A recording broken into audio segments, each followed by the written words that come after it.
presented by PY Films.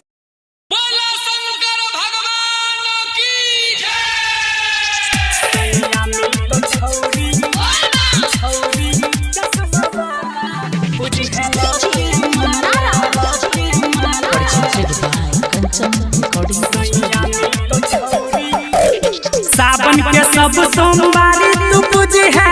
गाँव के अपन शिवाला छौरी लके माला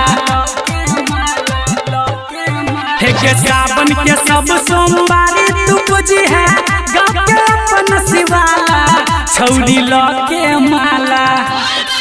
अइहे लके माला सैया मिल तो छौरी चश्मा वाला अइहे लके माला सैया मिल तो छौरी चश्मा वाला पूजी है लके माला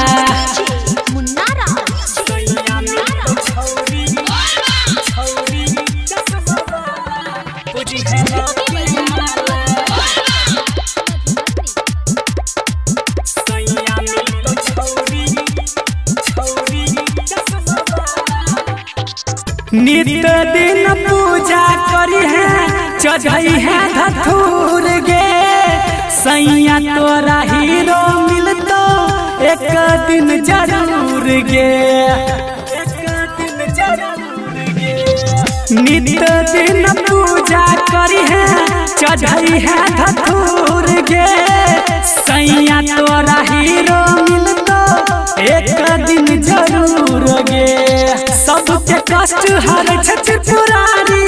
आप एलोगे तोहर बारी आप एलोगे तोहर बारी एक कानू मन सा ध्यान लगई है सुन ले तो डमरू वाला छौरी लके माला अइहे लके माला सैया मिल तो छौरी चश्मा वाला अइहे लके माला सैया मिल तो छौरी चश्मा वाला अइहे लके माला सैया मिल तो छौरी चश्मा वाला अइहे लके माला सैया मिल तो छौरी गायब गायब कहो तोरा सुन घन श्याम गे छौरा परवीन संगे जय है बाबा धाम गे जय है बाबा धाम गे गायब गायब कहो तोरा सुन घन श्याम गे राघव राज संगे जय है बाबा धाम गे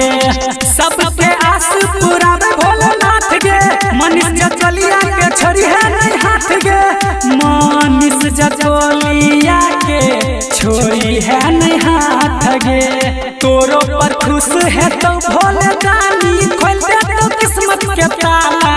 छौरी लके माला अइहे लके माला सैया मिल तो छौरी चश्मा वाला अइहे लके माला सैया मिल तो छौरी चश्मा वाला अइहे लके माला।